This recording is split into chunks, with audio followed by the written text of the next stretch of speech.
8வது வசனம் பாருங்க. ಅದೇ ರೀತಿಯಾಗಿ 8ನೇ ವಚನವನ್ನು அடுத்த ಗಮನಿಸ್ರಿ.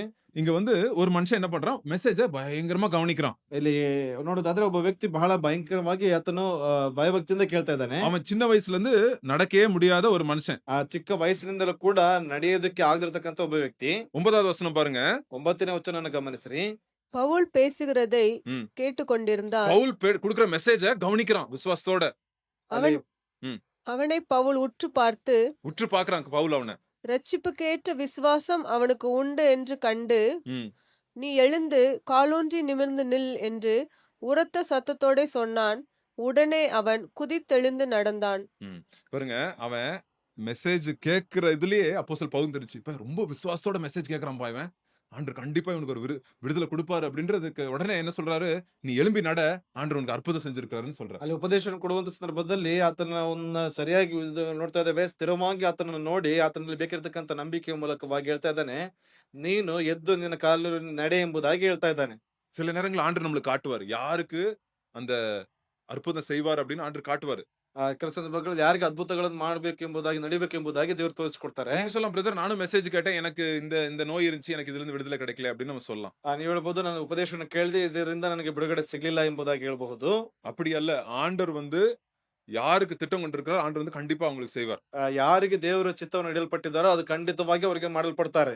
சில பேருக்கு நீங்க சொல்லலாம், அப்பனா பிரதர் வந்து நான் வந்து எனக்கு உடம்பு சரியாகலன்னா இது வந்து நான் பாவத்துல இருக்கிறேன், எனக்கு விசுவாசம் கம்மியா இருக்கா அப்படின்னு நீங்க வந்து சில பேர் நீங்க கேட்கலாம் கேள்வி. ಕೆಲವರು ಕೇಳಬಹುದು, ನಾನು ಇನ್ನೂ ನಂಬಲಿಲ್ಲ ಅಂತಂದ್ರೆ ನನಗೆ ಪಾಪದಿಂದ ಬಿಡುಗಡೆ ಇಲ್ವಾ ಎಂಬುದಾಗಿ ಕೇಳಬಹುದು.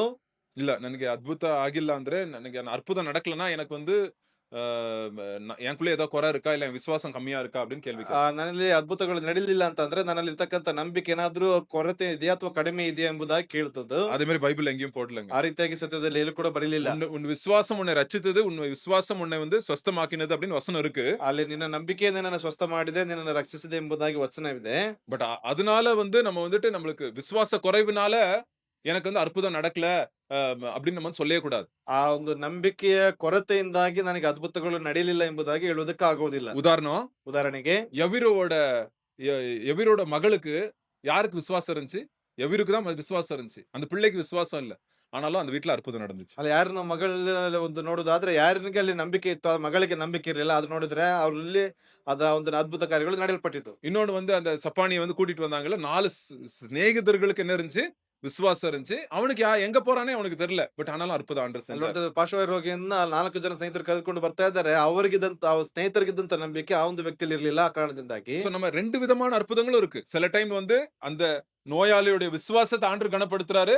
சில நேரத்துல வந்து அவங்களை சுத்தி இருக்கிறவங்களோட விசுவாசத்தை ஆண்டவர் கனப்படுத்துறாரு. ಅಲ್ಲಿ ನೋಡ್ತಿದ್ದೆ 2 ವಿಧವಾಗಿದೆ. ಆ ಒಂದು ರೋಗದಲ್ಲಿರ್ತಕ್ಕಂಥವರ ಒಂದು ನಂಬಿಕೆನ ದೇವರು ಘನಪಡಿಸ್ತಾರೆ. ಅದೇ ಮಾತ್ರ ಅಲ್ಲದೆ ಅವರ ಪಕ್ಕದಿರ್ತಕ್ಕಂಥವರ ನಂಬಿಕೆಯನ್ನು ಕೂಡ ದೇವರಲ್ಲಿ ಘನಪಡಿಸುತ್ತಾ ಇರ್ತಾನೆ. அதனாலதான் ஏசப்பா ஊழியத்துல எல்லா விதமான அற்புதங்களும் இருக்கு. ஆண்டவர் வந்து கை வச்சு ஜெபம் பண்றாரு, தூரத்துல இருந்து ஜெபம் பண்றாரு. ஆண்டவர் வந்து துப்பி அவர் எச்ச வைத்து அந்த இது பண்றாரு. எல்லா விதமான அற்புதம் செய்யறாரு. ஏன்? ஆண்டவர் வந்து எப்படி செய்வாரோ அவர் இஷ்டம் வந்த மாதிரி செய்வாரு. நம்ம வந்து அதை வந்து என்ன பண்ணக்கூடாது? ஆண்டவர் ஒரு குட்டி வட்டத்துக்குள்ள நம்ம வந்து வரைஞ்சிடக்கூடாது. ಅಲ್ಲಿ ದೇವರು ಯಾವ ವಿಧವಾಗಿ ಬೇಕಾಗಿದೆ ಆ ರೀತಿಯಾಗಿ ಅಲ್ಲಿ ಅವರು ಒಂದು ಅದ್ಭುತಗಳನ್ನ ಮಾಡ್ತಾರೆ, ಸ್ವಸ್ಥತೆಯನ್ನ ಮಾಡ್ತಾರೆ. ಅಲ್ಲಿ ನೋಡ್ತಾ ಇದ್ದೇವೆ, ಪ್ರಾರ್ಥನೆಯನ್ನು ಮಾಡ್ತಾರೆ, ದೂರದಿಂದ ಪ್ರಾರ್ಥನೆ ಮಾಡ್ತಾ ಇದ್ದಾರೆ. ಆ ಉಗುಳನ್ನು ಹಚ್ಚುವುದರ ಮೂಲಕವಾಗಿ ಕಣ್ಣಿಗೆ ಹಚ್ಚಿ ಅದರಿಂದ ಬಿಡುಗಡೆ ಕೊಡ್ತಾ ಇದ್ದಾರೆ. ದೇವರನ್ನ ಒಂದು ನಿರ್ದಿಷ್ಟವಾದಂತ ಒಂದು ಬೌಂಡ್ರಿ ಒಳಗಡೆ ಇಟ್ಟು ನಾವು ಮಾಡೋದಕ್ಕೆ ಆಗುವುದಿಲ್ಲ. சோ உடனே என்ன ஆயிடுச்சு? இந்த இடத்துல அற்புதம் நடந்த உடனே ஜனங்க எல்லாரும் பவுல் பர்னபாவை என்ன பண்ணப்பட்டாங்க? மாலை போட வந்துட்டாங்க. அவங்க வந்து ஆடெல்லாம் மாடெல்லாம் கொண்டுட்டு ஃபுல் ட்ரம்ஸ் எல்லாம் அடிச்சு ஃபுல் என்ன ஆயிட்டாங்க? பயங்கர ஊரே ஒரு ಕಳಕಳಪಾயிருச்சு. ಅಲ್ಲಿ ನೋಡ್ತಾ ಇದ್ದೇವೆ, ಆತನ ಅದ್ಭುತ ಮಾಡಿದಂತ ನಂತರದಲ್ಲಿ ಆತನನ್ನು ಒಂದು ರೀತಿಯಾಗಿ ಆತನಿಗೆ ಮಾಲೆ ಹಾಕುವುದರ ಮೂಲಕವಾಗಿ ಒಂದು ರೀತಿಯಾಗಿ ಕೂಟದ ರೀತಿಯಲ್ಲಿ ಅಲ್ಲಿ ಮಾಡಲ್ಪಡ್ತಾ ಇದ್ದಾರೆ. அப்ப என்ன பண்ணிருக்கலாம்? இவர் மாலைலாம் போட போறாங்க. சரிப்பா, பரவாயில்லப்பா, நம்மளுக்கு நல்ல ஒரு நல்ல என்ன கிடைக்குது? நல்ல நம்மளுக்கு ஒரு என்னது பேர் கிடைக்குது இந்த இடத்துல. பரவாயில்ல அப்படின்னு ஃபுல் ரெடி ஆயிட்டு இருந்தாங்களா பவுலும் பர்னபாவும்? ಅಲ್ಲಿ ನೋಡ್ತಾ ಇದ್ದೇವೆ, ಆತನಿಗೆ ಒಳ್ಳೆಯ ಹೆಸರು ತಮಗೆ ಸಿಗ್ತಾ ಇದೆ ಹಾಗೆ ಎಂಬುದಾಗಿ ಅದಕ್ಕಾಗಿ ಸಿದ್ಧರಾಗ್ತಾ ಇದ್ದಾರೆ ಅವರು ಪೌಲ ಬಾರ್ನಬನು. 12:13 வசனத்தை பாருங்க என்ன சொன்னாங்க அந்த ஜனங்க? 12:13 ವಚನದಲ್ಲಿ தேவர்களே வந்துட்டாங்க, தேவன்களே இறங்கி வந்துட்டாங்க உலகத்துக்கு அப்படின்னு ஓடி வராங்க. ಅಲ್ಲಿ ದೇವರೇ ಅಲ್ಲಿ ಇಳಿದು ಬರಲ್ಪಟ್ಟಿದ್ದಾರೆ ಎಂಬುದಾಗಿ ಓಡಿ ಹೋಗ್ತಾ ಇದ್ದಾರೆ. பர்னபாவை யூப்பித்தர் என்றும் பவுல் பிரசங்கத்தை நடத்தினவன் ஆனபடியினால் அவனை மெர்க்குரி என்றும் சொன்னார்கள். அல்லாமலும் பட்டணத்துக்கு முன்னே இருந்த யூப்பித்தருடைய கோவில் பூஜாசாரி எருதுகளையும் பூமாலைகளையும் வாசலண்டையிலே கொண்டு வந்து ஜனங்களோடு கூட அவர்களுக்கு பலியிட மனதாயிருந்தான். பலியிட வராங்க. யாருக்கு? அப்போஸ்தலர் பவுலுக்கும் பர்னபாக்கும் பலியிட வராங்க ஜனங்க. ಅಲ್ಲಿ ಅಪೊಸ್ತಲ ಪೌಲನಿಗೂ ಬಾರ್ನಬನಿಗೂ ಬಲಿ ಅರ್ಪಿಸುವುದಕ್ಕಾಗಿ ಬರ್ತಾ ಇದ್ದಾರೆ. இன்னைக்கு இதாங்க நடக்குது நிறைய இடத்துல. ಇವತ್ತಿಗೆ ಅನೇಕ ಸ್ಥಳಗಳಲ್ಲಿ ಇದೇ ನಡೀತಾ ಇದೆ. பிரசங்கியார்களை பெருசாக்கிடுறாங்க. ಅಲ್ಲಿ ಪ್ರಸಂಗ ಮಾಡುವಂತವ್ರನ್ನ ದೊಡ್ಡದಾಗಿ ಬಿಂಬಿಸ್ತಾರೆ. ஐயோ இந்த பாஸ்டர்ட்ட போனா அற்புதம் நடக்குது. ಅಯ್ಯೋ ಈ ಪಾಸ್ಟರ್ ಬಳಿ ಹೋದ್ರೆ ಅದ್ಭುತ ನಡೀತದೆ. இந்த பாஸ்டர்ட்ட போனா பிசாசு ஓடுது. ಈ ಪಾಸ್ಟರ್ ಬಳಿ ಹೋದ್ರೆ ಸೈತಾನ ಓಡಿ ಹೋಗ್ತಾನೆ. ஐயோ அவங்கள வந்து அவங்களுக்கு காணிக்க கொடுக்கணும். ಅಯ್ಯೋ ಅವ್ರಿಗೆ ಬಂದ್ಬಿಟ್ಟು ಕಾಣಿಕೆನ ಅರ್ಪಿಸ್ಬೇಕು. ಅವ್ರ ಜபத்துல ஒரு வல்லமை இருக்குது. ಅವರ ಪ್ರಾರ್ಥನೆಯಲ್ಲಿ ಒಂದು ಮಹಿಮೆ ಇದೆ. அவங்கள வந்து பரவாயில்ல. அவங்க வந்து எதுவும் சொல்ல மாட்டாங்க. கர்த்தருக்கு தான் மகிமை கொடுப்பாங்க. பட் ஆனாலும் காணிக்கை கொடுக்கறத வாங்கிக்குவாங்க. அவங்களுக்கு என்னென்ன பண்றாங்க? அவங்க பெனிஃபிட்ஸ் எல்லாம் எடுத்துக்குவாங்க. நிறைய வாட்டி பெனிஃபிட்ஸ் எடுக்க பார்ப்பாங்க. ಅಲ್ಲಿ ನೋಡ್ತಾ ಇದ್ದೇವೆ ಅದರಿಂದ ಬರ್ತಕ್ಕಂತ ಸೌಲಭ್ಯಗಳನ್ನೆಲ್ಲ ಅವರು ತೆಗೆದುಕೊಳ್ಳುವುದಕ್ಕೆ ಪ್ರಯಾಸವನ್ನ ಮಾಡ್ತಾರೆ. அப்போஸ்தலர் பவுல் பர்னபா அப்படி இல்லங்க. ಆದ್ರೆ ಅಪೊಸ್ತಲ ಪೌಲ ಮತ್ತು ಬಾರ್ನಬನ ಆ எந்த ರೀತಿಯಾಗಿ பெனிஃபிட்ஸ் அவங்க எடுக்கல. ಯಾವುದೇ ಸೌಲಭ್ಯವನ್ನು ಆತನ ತೆಗೆದುಕೊಳ್ಳಿಲ್ಲ. என்ன பண்ணாங்க? ಏನ್ ಮಾಡಿದ್ರು? 14வது வசனத்தை பாருங்க. இப்படி யாராவது பண்ணிருப்பீங்களா? 14ನೇ ವಚನದಲ್ಲಿ ನೋಡ್ರಿ, ಯಾರಾದ್ರೂ ಮಾಡಿದ್ರೆ ಈ ರೀತಿಯಾಗಿ? அப்போஸ்தலராகிய பர்னபாவும் பவுலும் அதை கேட்டபொழுது தங்கள் வஸ்திரங்களை கிழித்துக்கொண்டு அவங்க வஸ்திரத்தை கிழிச்சாங்களாம். இப்ப அற்புதம் நடந்தா யாராவது பாஸ்டர் வஸ்திரத்தை கிழிச்சாங்களா அப்படின்னு தேவையில்ல. பட் அப்படிதான் வந்து அப்போஸ்தலர் பவுலும் பர்னபாவும் பண்றாங்க. ಅಲ್ಲಿ ಅಪೊಸ್ತಲ ಪೌಲ ಏನ್ ಮಾಡ್ತಾ ಇದಾರೆ? ತಮ್ಮ ವಸ್ತ್ರಗಳನ್ನ ಹರಿದುಕೊಳ್ಳಲ್ಪಟ್ಟವರಾಗಿ ಕಾಣಿಸಿಕೊಳ್ತಾ ಇದ್ದಾರೆ ಎಂಬುದಾಗಿ ಅಲ್ಲಿ ಮಾಡ್ತಾ ಇದ್ದಾರೆ. சோ யாராவது வந்து பாஸ்டர் மேல தூக்குனீங்கன்னா நாங்க வந்து எங்க ஷர்ட்டை கிழிக்கணும் பைபிள் படி.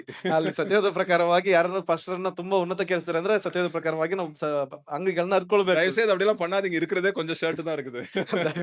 ದಯವಿಟ್ಟು ಆ ರೀತಿಯಾಗಿ ಮಾಡಬೇಡ್ರಿ. ಇರುತ್ತದೆ ಸ್ವಲ್ಪ ಅಂಗಿಗಳು. So என்ன பண்றாங்க? இவங்க ஷர்ட்டை கிழிச்சிட்டு ஓடுறாங்க அப்போஸ்தலர் பவுலும் பர்னபாவும். ಇವ್ರೇನ್ ಮಾಡ್ತಾ ಇದಾರೆ? ಅಂಗಿಗಳನ್ನ ಹರಿದುಕೊಳ್ಳಲ್ಪಟ್ಟವರಾಗಿ ಓಡ್ತಾ ಇದ್ದಾರೆ. ஐயோ எப்பா சாமி எங்களை போய் சாமி ஆக்காதீங்க. நாங்க ஒண்ணும் இல்ல. என்னன்னு சொல்றாங்க பாருங்க. 15வது வசனம் அருமையான வசனம். 15ನೇ ವಚನದಲ್ಲಿ ಹೇಳ್ತಾ ಇದಾರೆ, ನಮ್ಮನ್ನ ನೀವು ಸ್ವಾಮಿಗಳ ರೀತಿಯಲ್ಲಿ ಮಾಡಲ್ಪಡಬೇಡ್ರಿ ಎಂಬುದಾಗಿ ಹೇಳ್ತಾ ಇದ್ದಾರೆ.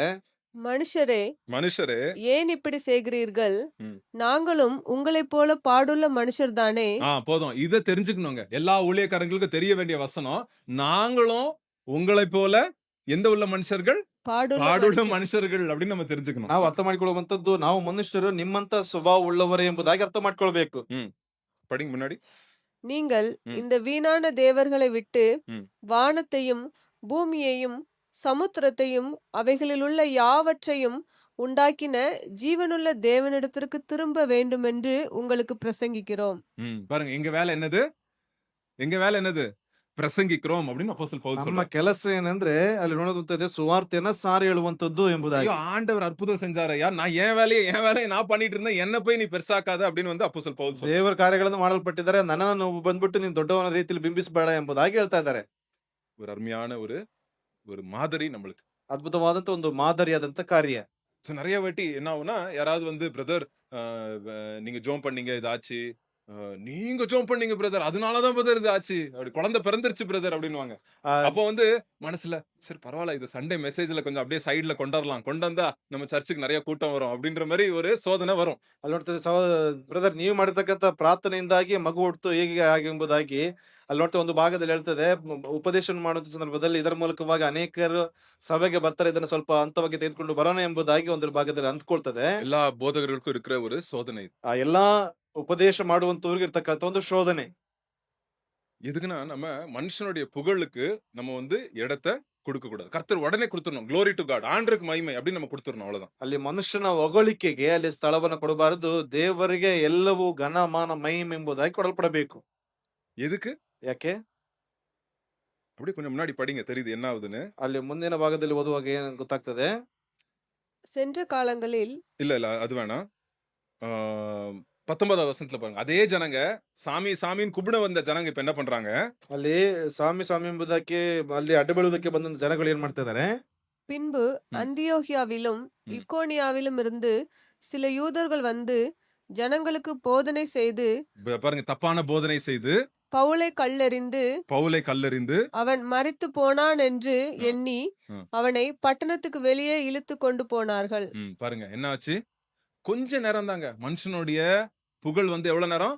கொஞ்ச நேரம் தான். அப்படியே ரிவர்ஸ் ஆயிட்டாங்க ஜனங்க. ಅಲ್ಲಿ ನೋಡ್ತಾ ಇದ್ದೇವೆ ಮನುಷ್ಯನ ಹೊಗಳಿಕೆ ಸ್ವಲ್ಪ ಸಮಯ ಮಾತ್ರ. ಅಲ್ಲಿ ನೋಡ್ತಾ ಇದ್ದೇವೆ ಅಲ್ಲಿ ತಕ್ಷಣವೇ ಬದಲಾಗ್ತಾ ಇದ್ದಾರೆ. இப்பதான் வந்து சாமி சாமினாங்க, அதுக்குள்ளே கொஞ்ச நேரத்துல என்ன பண்றாங்க? கல்லடிச்சு தரன்னு இழுத்துட்டு வராங்க. ಅಲ್ಲಿ ಸ್ವಾಮಿ ಸ್ವಾಮಿ ಎಂಬುದಾಗಿ ಇವಾಗ ಹೇಳ್ತಾ ಇದ್ರೆ, ಈಗ ನೋಡುದಾದ್ರೆ ಕಲ್ಲಿಸಿದವರನ್ನ ಎಳೆದುಕೊಂಡು ಬರ್ತಾ ಇದ್ದಾರೆ. நம்ம பெங்களூர் ஜனங்களுடைய புத்தி வந்து பெங்களூர் வானிலை போல. ಬೆಂಗಳೂರ ವೆದರ್ ತರ.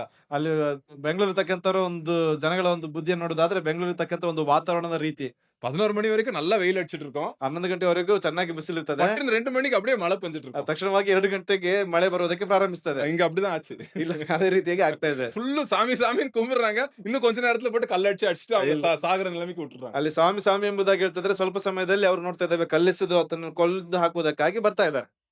புகழும் கனமும் யார்கிட்ட இருந்து வரணும் நம்மளுக்கு? தேவனுடைய வாயிலிருந்து வரும். ಅಲ್ಲಿ ಅಲ್ಲಿ ನೋಡೋದಾದ್ರೆ ಹೊಗಳಿಕೆ ಅಂತಕ್ಕಂಥದ್ದು ಅಲ್ಲಿ ದೇವರಿಂದ ಬರಲ್ಪಡಬೇಕಾಗಿರ್ತದೆ. நம்மளுக்கும் கொஞ்சம் என்கரேஜ்மெண்ட் தேவைதான். ನಮ್ಮ அது ஃபர்ஸ்ட் வர வேண்டியது தேவன் கிட்ட, மனுஷன் கிட்ட இருந்து இல்ல. ಪ್ರೋತ್ಸಾಹ ಮಾಡುವಂತದ್ದು ನಮಗೂ ಬೇಕಾಗಿರ್ತಕ್ಕಂಥದ್ದು ಆದ್ರೆ ದೇವರಿಂದ ಅದು ಮೊದಲು ಬರಲ್ಪಡಬೇಕಾಗಿರ್ತದೆ. ஏன்னா சில டைம் நம்ம கஷ்டப்பட்டு மெசேஜ் எங்க அப்பாக்கு சொன்ன மாதிரி மெசேஜ் ப்ரிப்பேர் பண்ணிட்டு நாங்க ஜோம் பண்ணி நம்ம எல்லாம் வருவோம். அங்க உட்காந்து ஒருத்தர் அப்படின்னு வாயை தூங்கிட்டு இருப்பாரு.